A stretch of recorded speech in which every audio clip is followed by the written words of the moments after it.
Hello besties, welcome back to my channel. My name is Tori if you're new, and today we are resetting for June. June is a pretty big month because Romantasyathon for 2024 starts. That is the readathon / summer reading challenge. If you love fantasy romance books, you need to join us. I will link the announcement video down in the description box below. It's a summer reading challenge where we are reading 35 romantasy prompts over the course of June through July. You can make it as casual or as in-depth as you would like. I am trying to read individual books for all 35 prompts, which I know is kind of unhinged. It's gonna be great. So this video, we're kind of prepping for all of that. It's going to be a lot of bullet journal content because we are setting up my June spread and we're setting up my Romantasyathon tracker / bullet journal spread because I'm trying to figure out how I want to track things in my reading journal. And we're also going to talk about my June TBR. That will be a lot of the meat and potatoes of this video. I know I usually throw in some cleaning in these, but I think this will be pretty hefty because we have to work through, I have to read at least like 16 to 18 books in June. Let's get into it.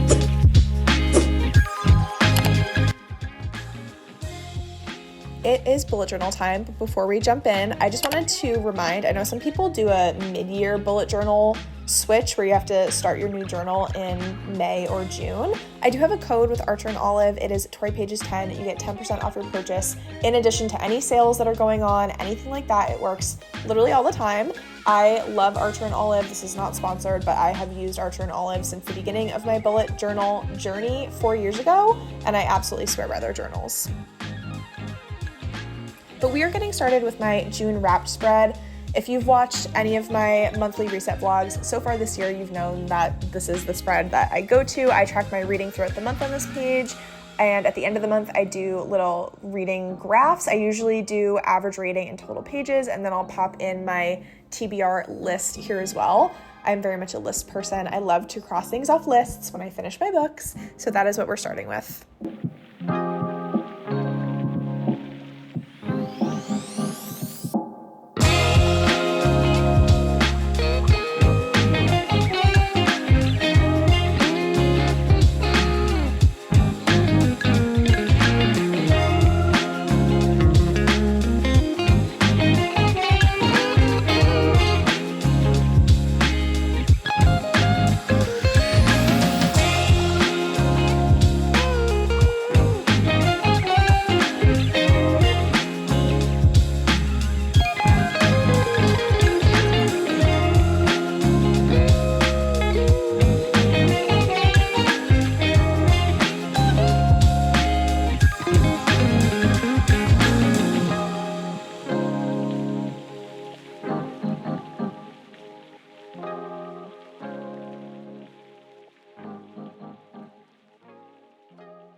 Next is my TBR by week spread. I don't always do this spread, but in months where I know that I'm going to be reading a lot of books, for me it helps me to compartmentalize, like, okay, what books do I absolutely want to get done this week, whether it's like during the weekdays and then different books during the weekend, but also for content planning, it also just helps me to plan out, okay, what books might go well together in a week because what books might go well together in a vlog and things like that. So this is my TBR by week. me down.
Then my Romantasyathon spread. So I did keep this very simple. As I mentioned before, I am a list person, so I figured let me just write out all of the 35 prompts, and then what I'm gonna do is just write in the book that I read right underneath it. I did little tick boxes so that way I can check off which prompts that I've done so far, and then I just did some little boxes along the side so that way I can track my 5-star reads, my absolute favorites that I end up reading throughout this 2-month challenge, and then some of my least favorites, because I think that's kind of important to mark down as well.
Okay, June bullet journal is officially done, so now let's talk about the TBR. I've set 10 books so far because I want to give myself a little bit of wiggle room if I want to mood read or pick up things on a whim. We're all going to be talking about amazing books that we're reading, so I want to be able to pick up an amazing book that we're talking about at the time. I'll start with the physical books that I have, and then a lot of my reading that I'm going to be doing is on my Kindle, but I'm going to be continuing on with the, I think this is called the Elements or the Elemental series. The first book was Burning Sky. I'm planning on reading The Perilous Sea by Sherry Thomas. It's the second book in this trilogy. This series has some of the most fun elemental magic. It's very YA and like age appropriate to YA. However, the writing is incredible. Like the way that I'm enjoying these characters, because they don't feel overly mature. This is such a slow burn romance that literally has me in a chokehold. I'm obsessed with it. It's friends to hate. And I think they're gonna get to lovers because they both definitely have crushes on each other, but they're so mad at each other. I mean, she's mad at him. He's in love with her. But they have circumstances. It's a whole messy thing. So The Perilous Sea, I did order it physically. The reason I'm holding up The Burning Sky is because I ordered it on Pango and it should arrive very, very soon. The audiobooks for these are also amazing. And then depending on how it goes, this is one that I didn't officially put on my June TBR, but this will be maybe a wiggle room book depending on how the second book goes. I also have The Immortal Heights by Sherry Thomas, which is the third book in the series. So if we could finish the series in June, how incredible. And these books for the prompts, I'm going to be using The Perilous Sea for A Great Quest. This has such a good epic quest for our main character. And then I might use the third book for Forbidden Romance, or I could probably put it in A Lucky Novice. I have a couple options with these books, but The Perilous Sea, which is the one that's officially on this June TBR, will be for A Great Quest.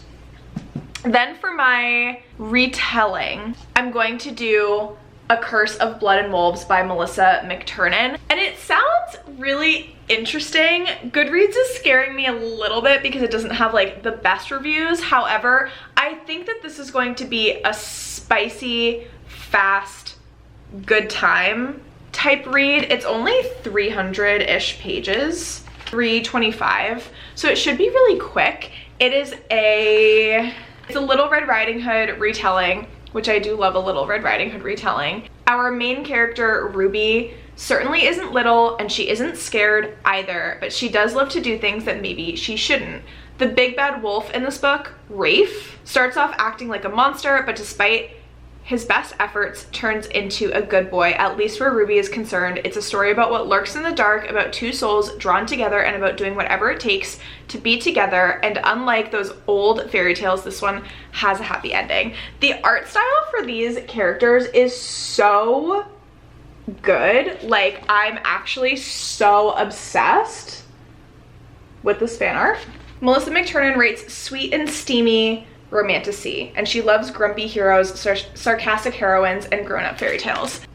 Furyborn by Claire Legrand. I have been meaning to read this series for a very, very long time. It's been on my TBR for quite a while, so I'm going to use it for the prompt. Long time on my TBR. This book is about assassins who ambush our main character's best friend, Riel Darden.